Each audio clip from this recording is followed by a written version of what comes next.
अस्सलाम वालेकुम, नमस्ते, आदाब, बहुत शुक्रिया आपका, वेलकम करता हूँ। नमस्कार वालेकुम सलाम।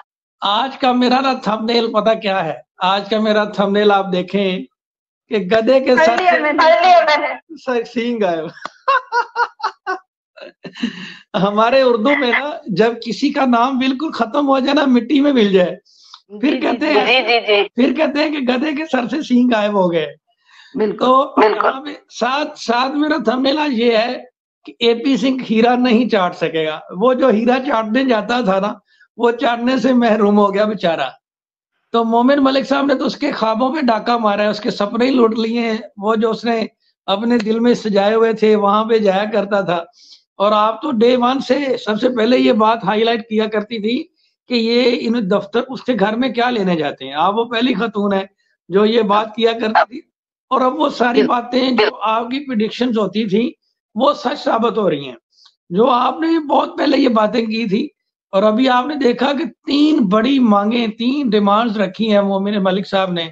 एक तो उन्होंने डिस्ट्रिक्ट मजिस्ट्रेट को जो एप्लीकेशन पिटीशन फाइल की, उसमें उन्होंने कहा कि सीमा हैदर को एक तो एनिवर्सरी जो फर्जी एनिवर्सरी मना रही है उसको रोका जाए, और साथ ही उन्होंने कहा ये जो भाई हीरा चाटने जाता है इसको भी रोका जाए कि ये हीरा वहां पे ना चाट सके।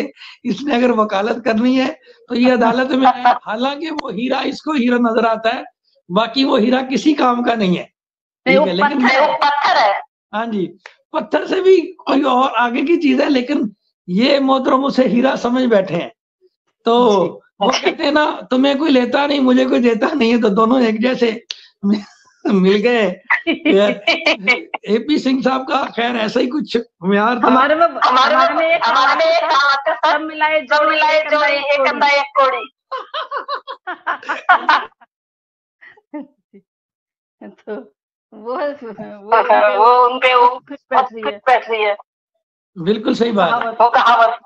तो आज की जो कार्रवाई है इस पे आप क्या कहेंगी? फिर इसमें कुछ नई चीजें भी सामने आई हैं, वो भी मैं आपसे शेयर करता हूँ कि जो उन्होंने मोमिन मलिक साहब ने बताई है। जो आज की कार्रवाई, वैसे तो ये 2-3 लाइव सेशन में पूरी होगी, लेकिन आज हम डिस्कस करते हैं कि आज आप किस नजर से देखती हैं, भी क्या इसको समझती हैं जो अभी हुआ है आज।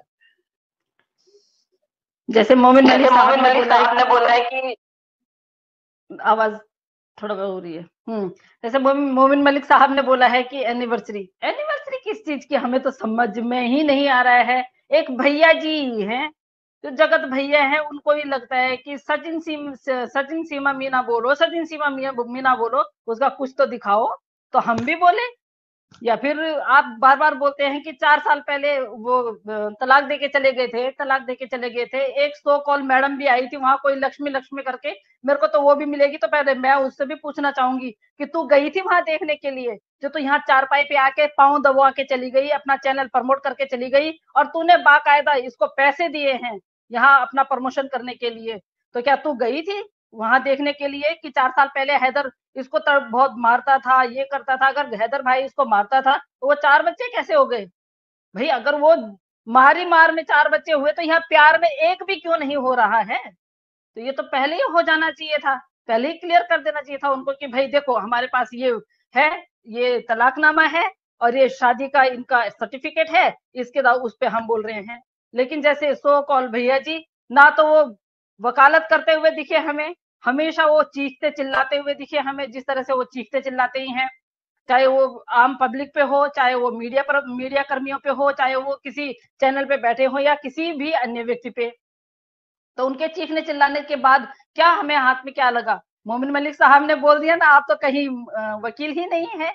जब आप वकील नहीं है, आपको शर्म आ गई, आप चीखना चिल्लाना शुरू कर दिया आपने उनपे मीडिया के सामने।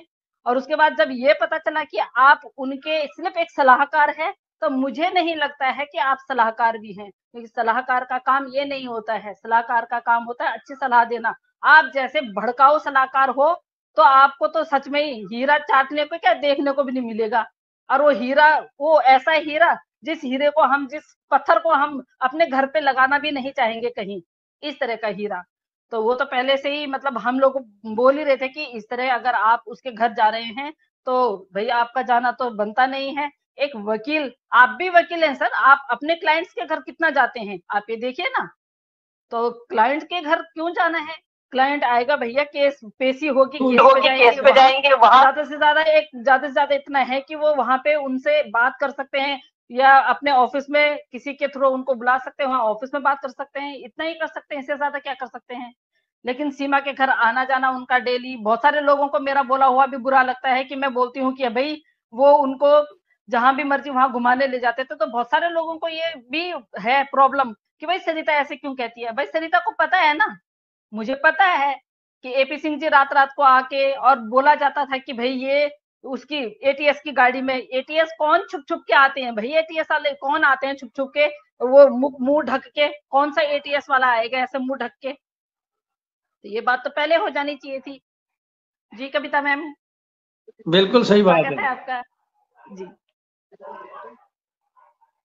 कविता मैम अनम्यूट कीजिए।